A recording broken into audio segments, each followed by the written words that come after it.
Good afternoon, everyone. I'm Marta Russick, Digital Strategist for Campaign Legal Center. I want to welcome you to our Twitter Spaces conversation, Barriers to Voting for Women in 2022. In a moment, I will introduce you to our moderator from Campaign Legal Center. Before we get to our conversation, I would like to invite our listeners to share questions for our experts today. If you would like to ask a question related to today's topic, please tweet at Campaign Legal Center. Our handle is @CampaignLegal, all one word, or send a direct message to Campaign Legal Center here on Twitter. We'll get to as many questions as we can during the Q&A portion of today's conversation. If you are listening live today in the Twitter app and you would like to turn on captions, you can click the 3 dots in the top right-hand corner of this space and choose Turn on Captions from the drop-down menu. Lastly, we are recording today's conversation so you can revisit it later. For everyone joining us live and checking out this recording at a later time, thanks so much for listening. I'd like to turn things over now to our moderator of our Twitter space today, Sandhya Batheja, CLC's Vice President of Communications. Over to you, Sandhya. Thank you, Marta. Can you hear me, Marta? I just want to make sure I'm coming through. Yes, clear as a bell. Okay, great. Thanks so much. My name is Sandhya Batheja, as Marta has introduced me. I'm an attorney, a communicator, and an advocate for democracy. And I'm hoping that our democracy and the work that we do at Campaign Legal Center can be more transparent, inclusive, and responsive to the American people here at to the American people. We know that our democracy works best when all eligible voters can participate. So we are approaching the upcoming anniversary of the 19th Amendment's passage by Congress, and we need to talk about the barriers to voting that still prevent many women voters from being heard. And that includes Black women, Native American women, women of color, women with disabilities, women with past felony convictions, and many, many more. So that's what I'm hoping we can focus on today. And so I'd like to go right ahead and introduce my colleagues at Campaign Legal Center, some amazing women that I have the privilege to work with. So we will start. I'll have folks introduce themselves really and talk a little bit about their backgrounds. But we'll start with Jacola Lane, followed by Danielle Lang and Valencia Richardson. So Jacola, do you want to take it away? I sure will. Thank you so much. Hi, everyone. Thanks for joining. My name is Jacola Lane. My pronouns are she, her. I am the Restore Your Vote advocate at Campaign Legal Center. I have been doing democracy work for a little over 5 years, and I've been with Campaign Legal Center right at a year. So excited to be with you all today. Thank you. Danielle, would you like to introduce yourself next? Absolutely. Hi, everyone, and thank you for listening. My name is Danielle Lang. I use she, her pronouns, and I am the Senior Director for Voting Rights at Campaign Legal Center, which means I oversee all of our work related to voting rights. As a woman and as a mother of a daughter, I'm particularly interested in this topic and thinking about how we still have a lot of work to do to realize the promise of the 19th Amendment. Thanks. And to Valencia. Hi, everyone. My name is Valencia Richardson. She, her are my pronouns as well. And I'm an Equal Justice Works Fellow at the Campaign Legal Center, focusing on voting rights and post-Shelby County barriers to voting rights. I've been working in the democracy space for, I guess, about 8 years now, and am also really excited to join the discussion and talk about how voting barriers in particular impact women, and especially Black women and women of color. Thank you. Thanks, Valencia. Thanks to all our speakers for being here to talk about this. So I will start off by asking a first set of questions, and before we go to take a look at questions from folks who are joining us today. So we have mentioned already that tomorrow, June 4th, is the anniversary of Congress passing the 19th Amendment.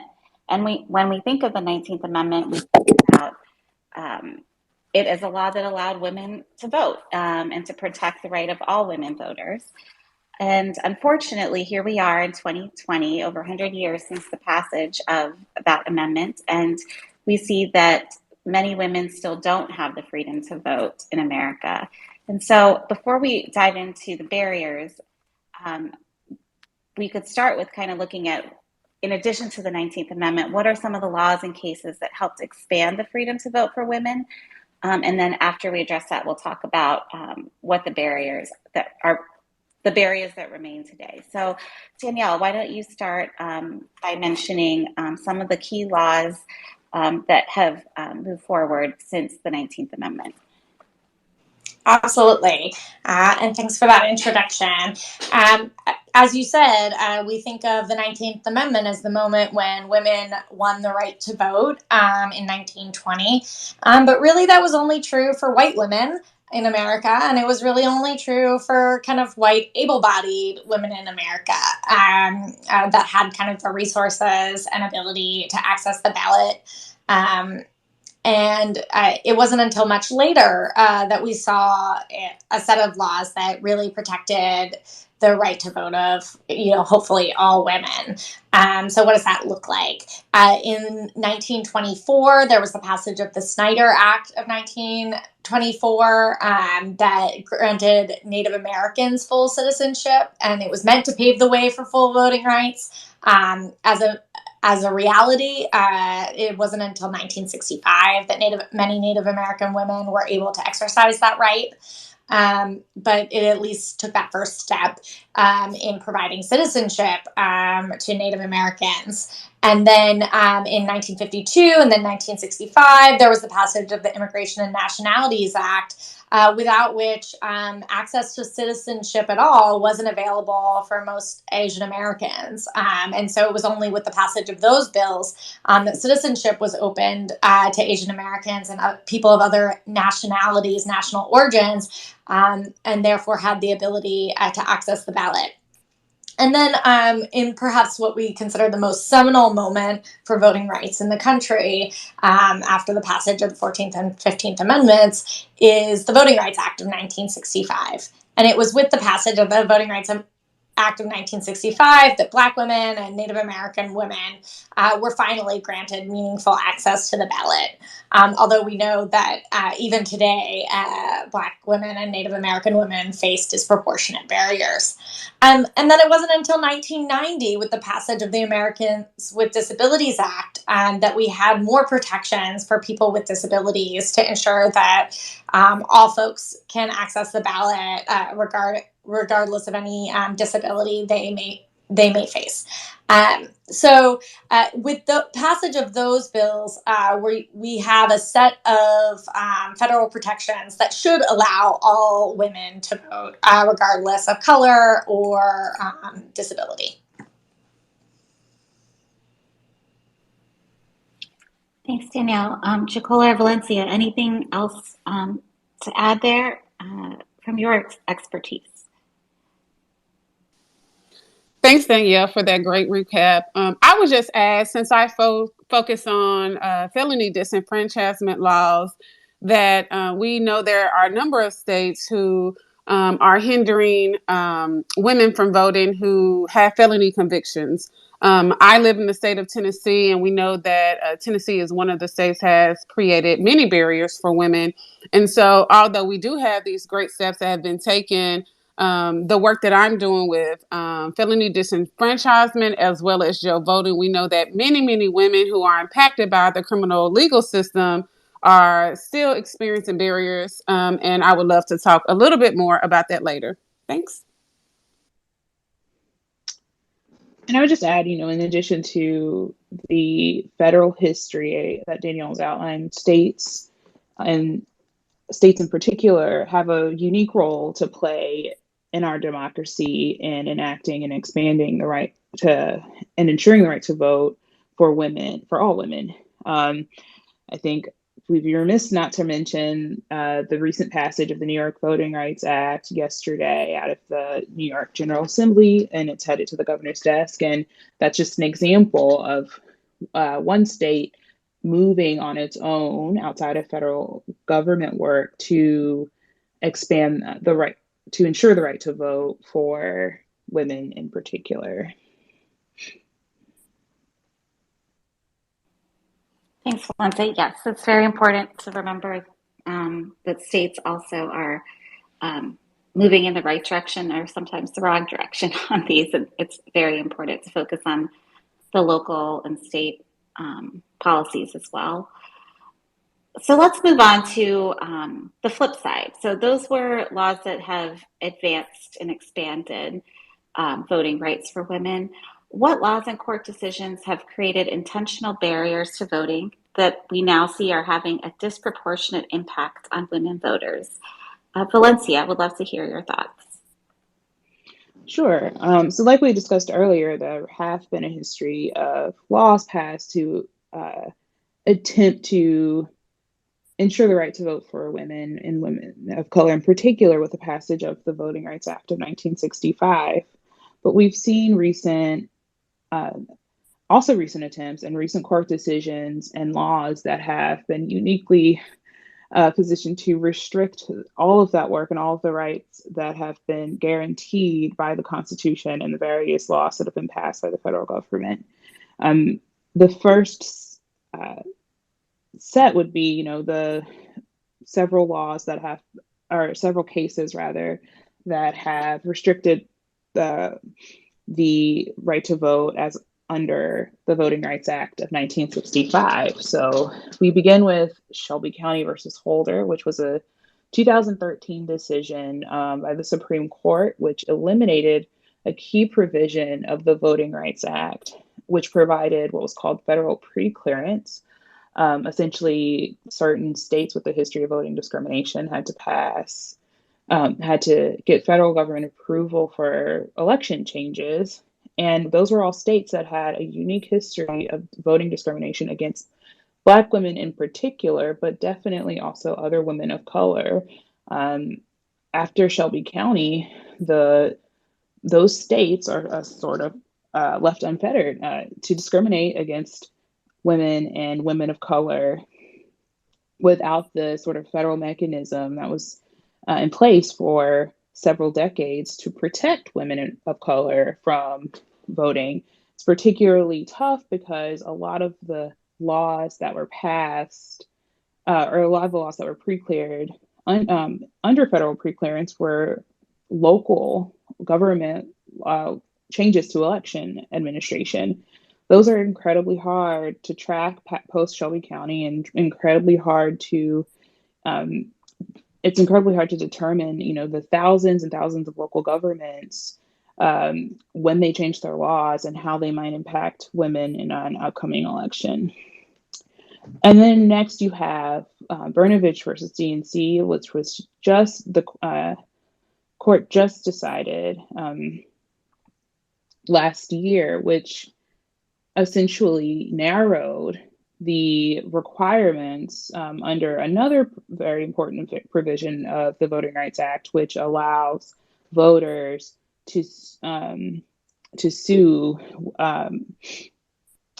for voting discrimination, and also provides a nationwide mandate against voting discrimination. So where Shelby County focused on those several states, Section 2, as interpreted later in Brnovich, applies to the whole country.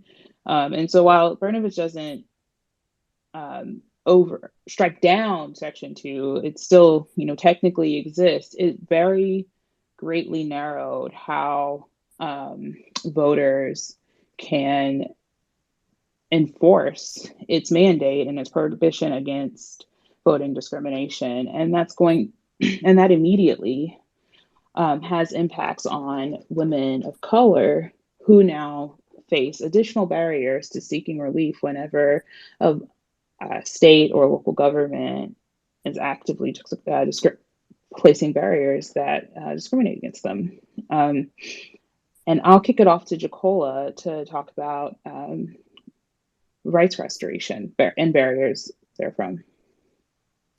Thanks so much, Valencia.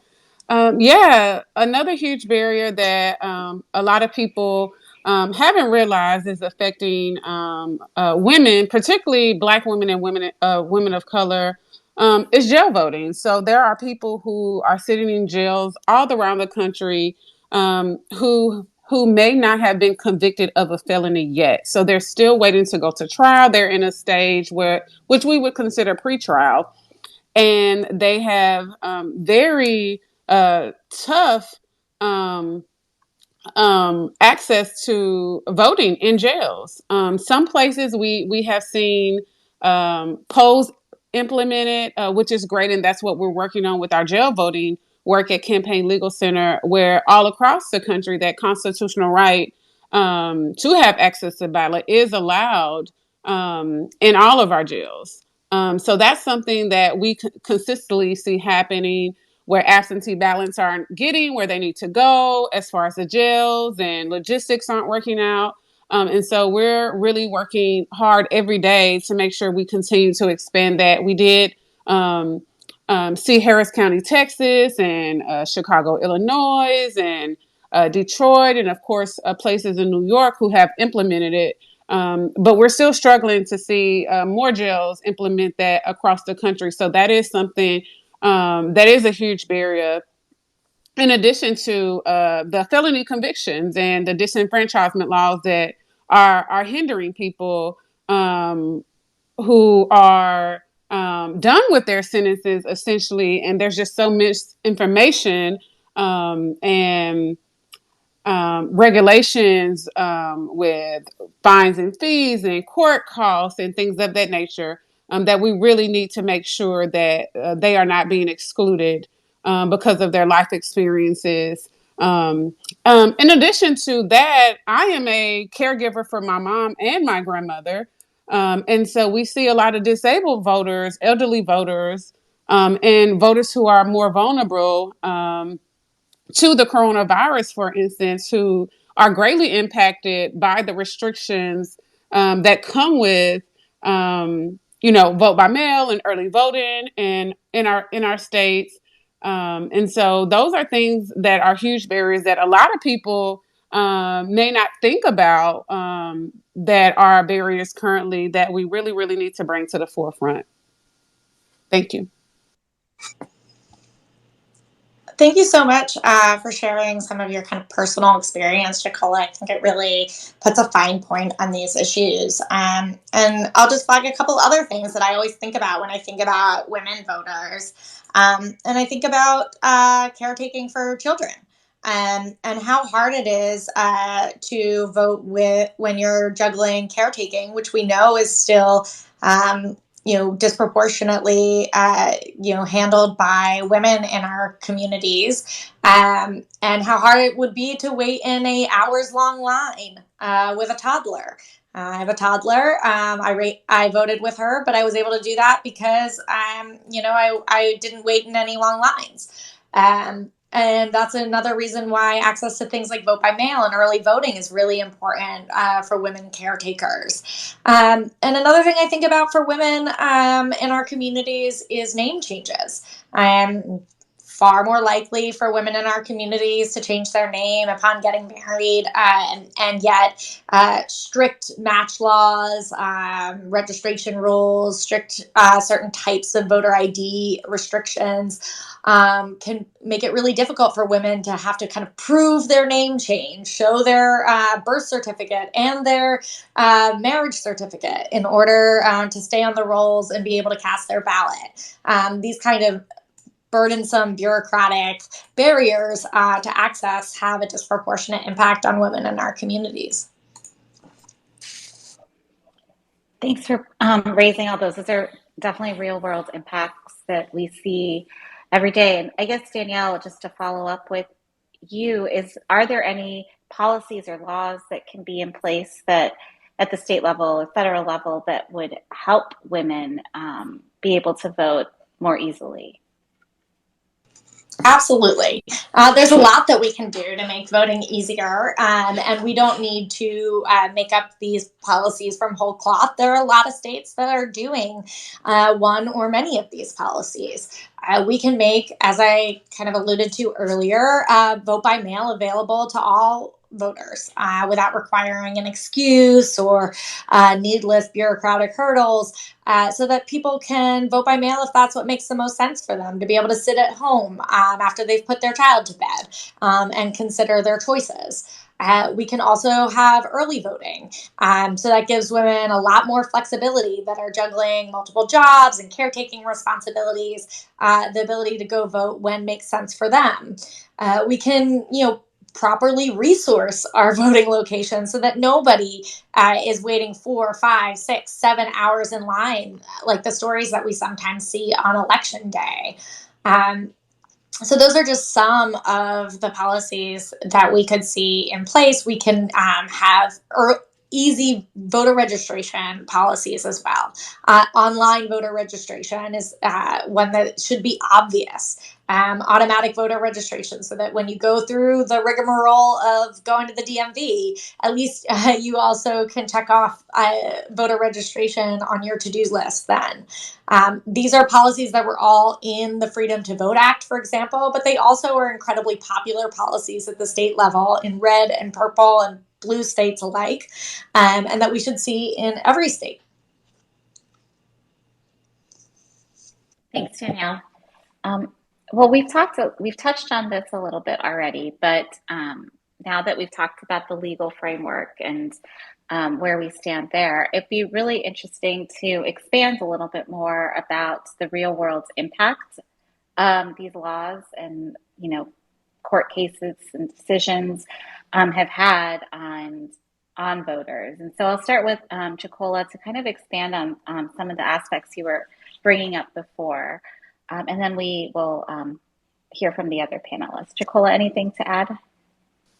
Thank you so much. Yes, so much more to add. Actually, through the Restore Your Vote tool that we have online, we have had contact with thousands upon thousands of people who are looking to get their rights restored. And what we particularly see for women is women have no say-so when they aren't able to get their rights restored in, choosing their child's school board member in their local neighborhood. They're not able to vote in their local county elections, not to mention even federal elections. And they get the runaround with all these different offices and things of that nature that they have to go through all these barriers that's created through disenfranchisement laws. And actually, one woman that we worked with in particular this year is Pamela Moses. And for those who don't know, she's from Memphis, Tennessee. And the prosecutor actually decided to try her for attempting to illegally restore her right to vote. And in the state of Tennessee, our process to get your rights restored is completely complicated.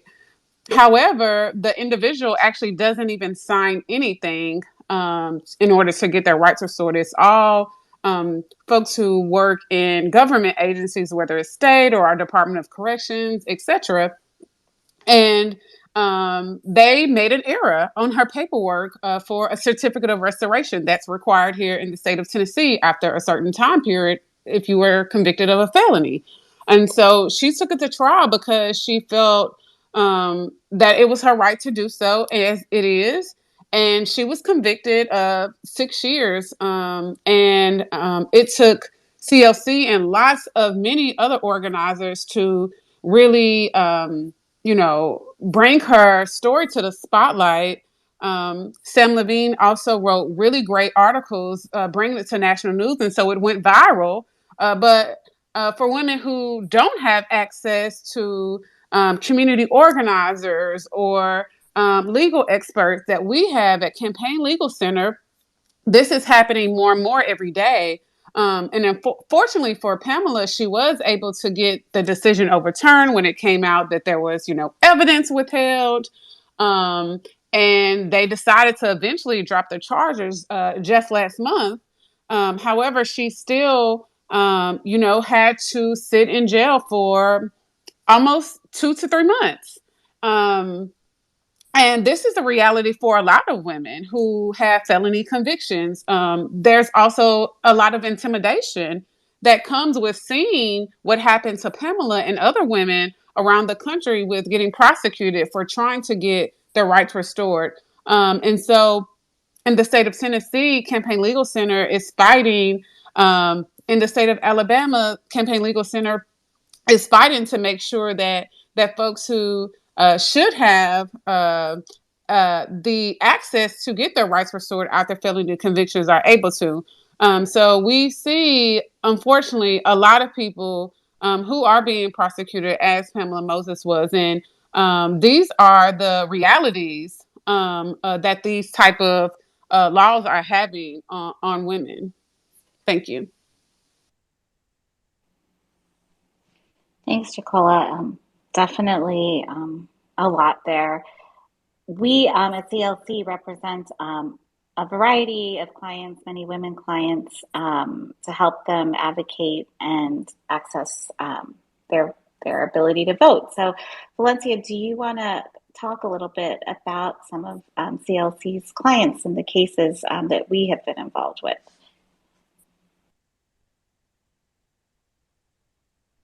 Oh, I'm sorry, my mic was off.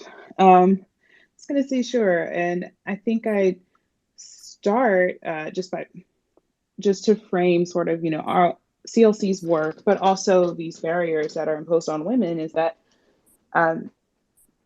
as we learn as voting rights activists who advocate against these barriers every day, women truly are the backbone of society, and every barrier that's erected to the right to vote multiplies for women who comprise the vast majority of caregivers in this country, who comprise the vast amount of unpaid work in this country, and who are just disproportionately affected in nearly every way. And so a couple of cases that really highlight some of the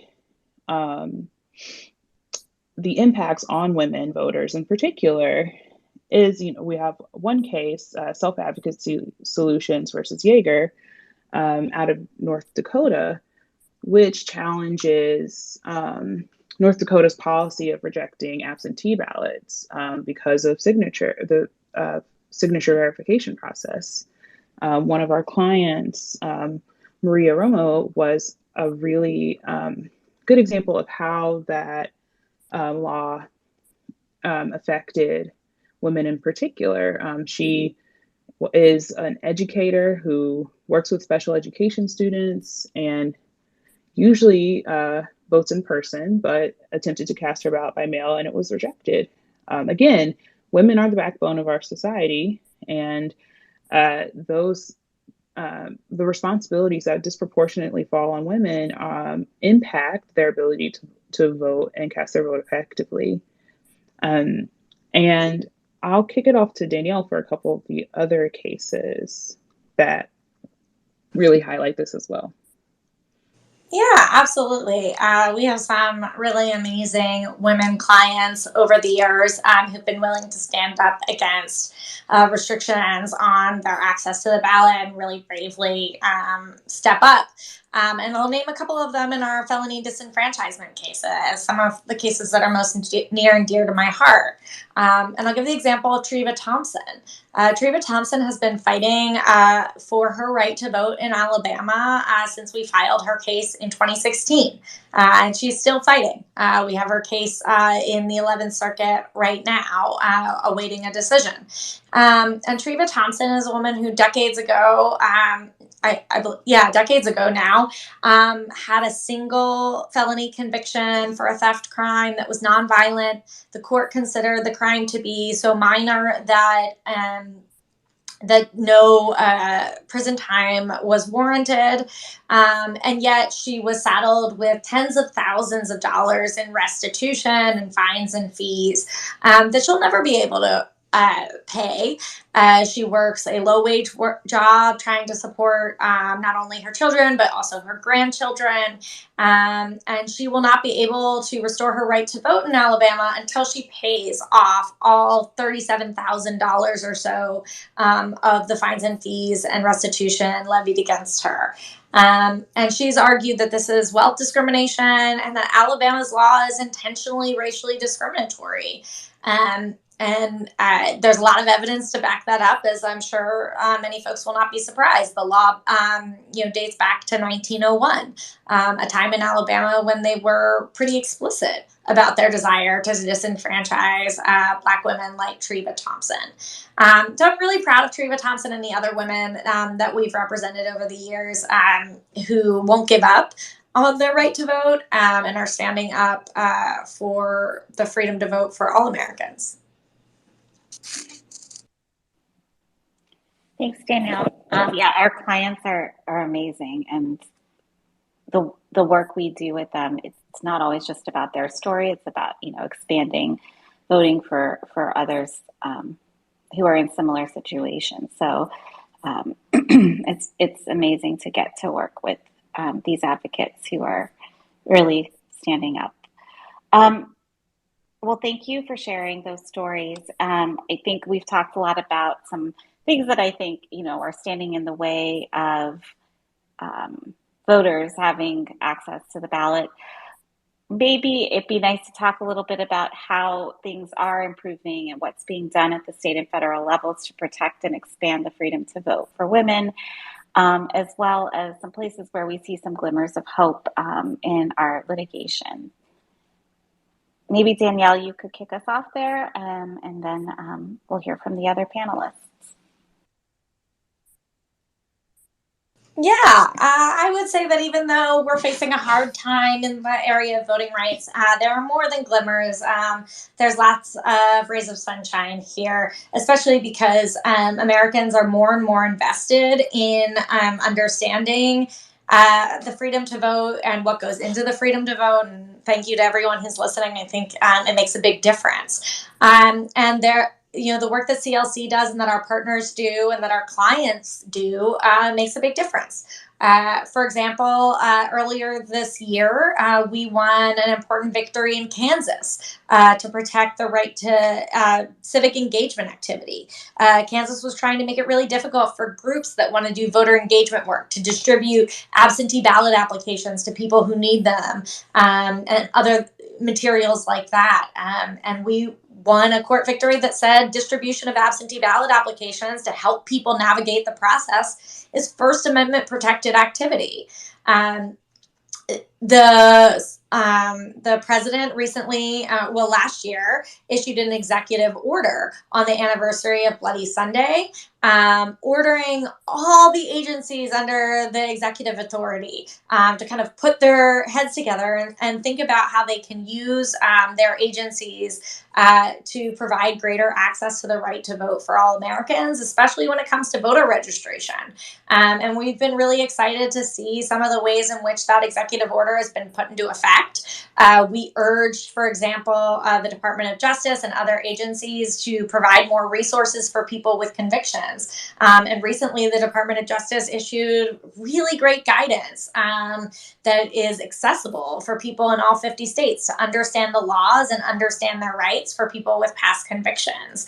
And we're seeing the Department of Education and the Department of Housing and Urban Development using the power of their reach to so many Americans to provide them access to voter registration and then also to information about how they can actually vote. So those are just a couple of examples, but every day we're seeing ordinary citizens and voting rights advocates stand up against barriers, and that those actions all make a big difference and they add up.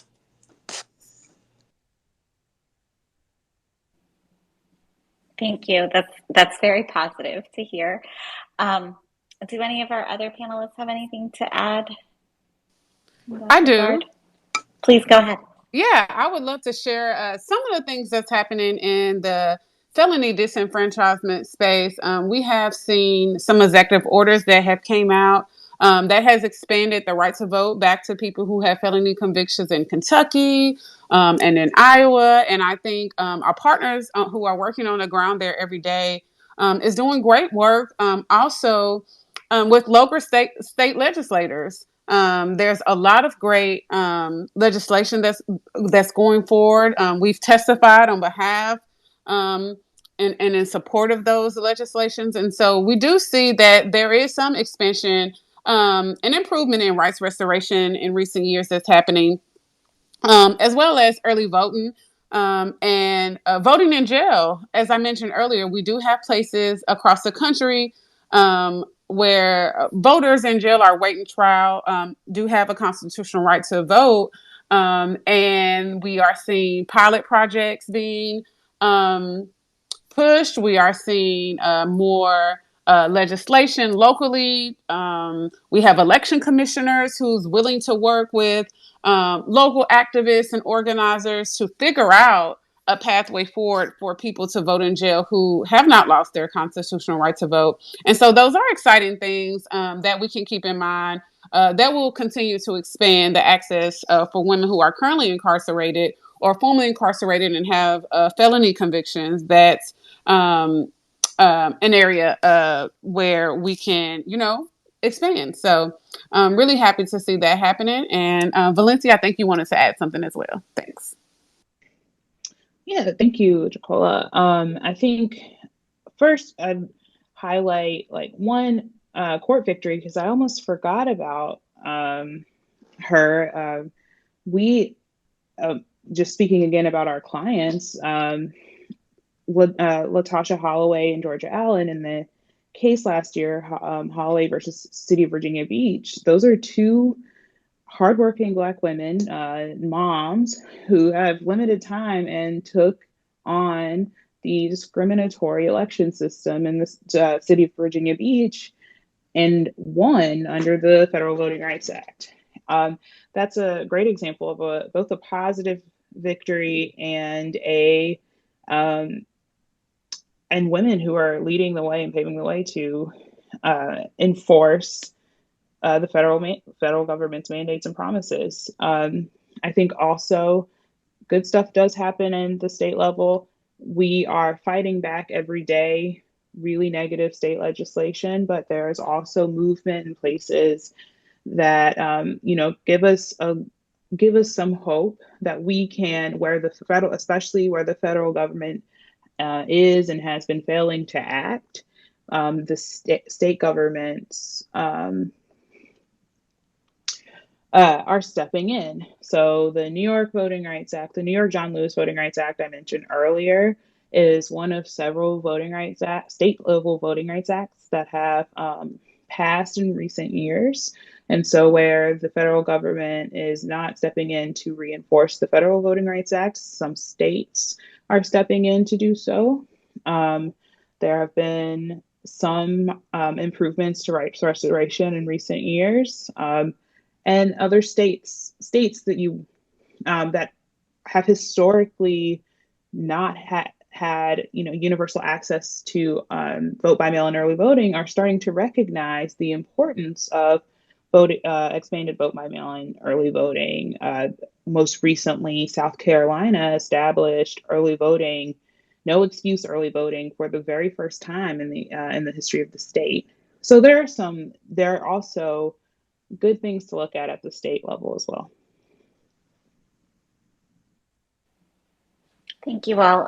It's really, really great to hear all of those positive things moving forward. And I think, many people who are listening are probably wondering what role they can play, how they can advance the freedom to vote for all women voters. So what could we do as citizens to help protect and expand access to the ballot box for women voters in America? Valencia, do you want to continue to expand on that?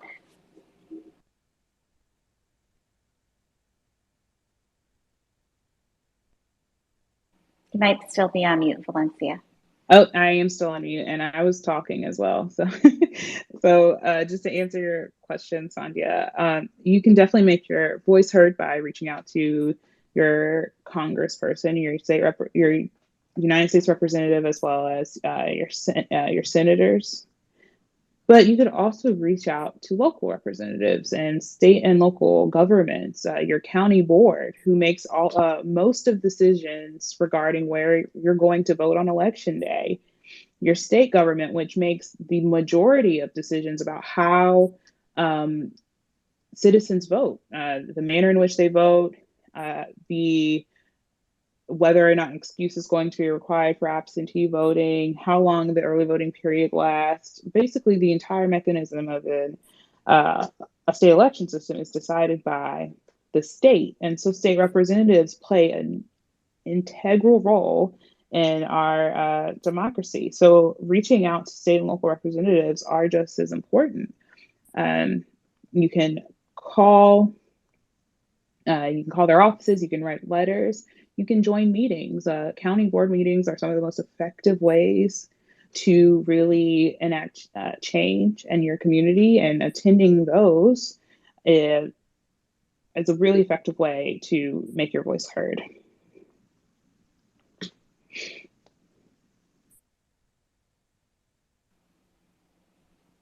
Thank you so much.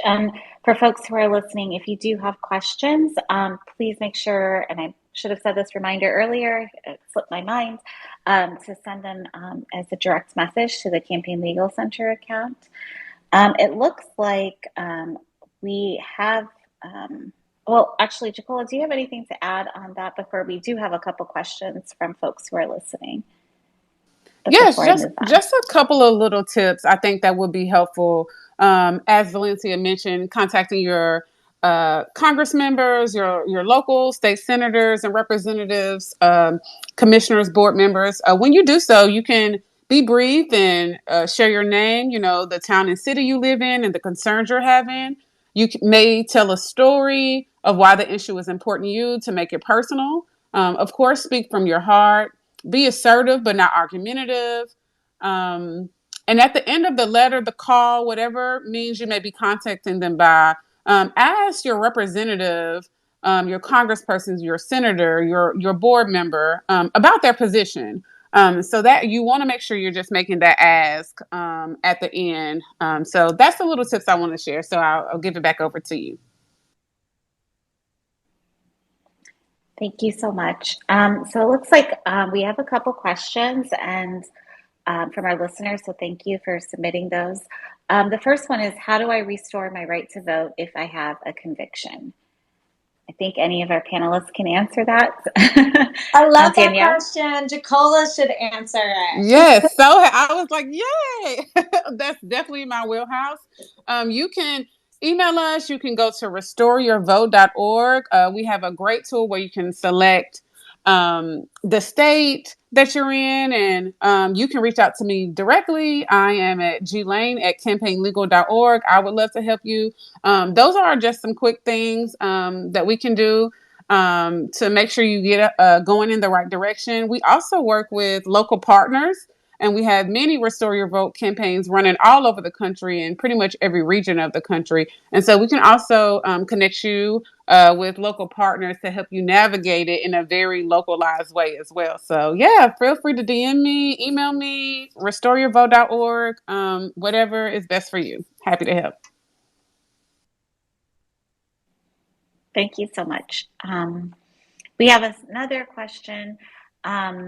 The ADA is supposed to make voting accessible for voters with disabilities, but states are restricting vote by mail, early voting, and dropping off votes by Dropbox.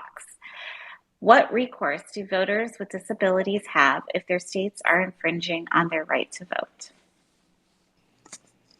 Wow, thank you so much for that very thoughtful question. So I think that there are a couple of options available to voters with disabilities. But first, I want to really flag that this is a really big issue, and I think one that's under-resourced. Studies have come out showing that huge percentages of polling places, upwards of 40%, can be inaccessible.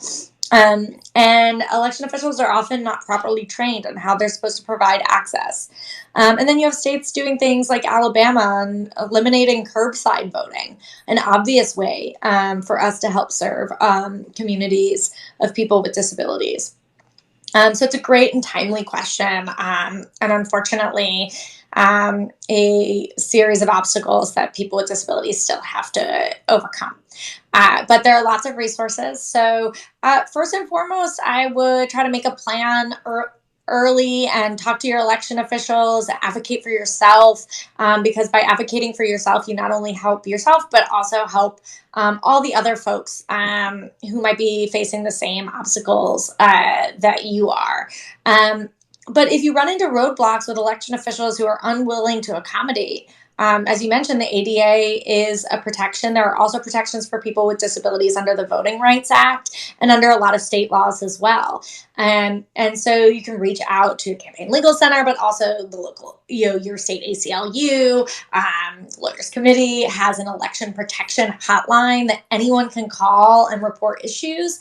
And they'll help you kind of troubleshoot those problems. And if you are unable to troubleshoot those problems with folks on election protection, you can be like one of our brave clients and stand up. And in doing so and in bringing legal action, you can protect not only your own rights, but the rights of so many others like you.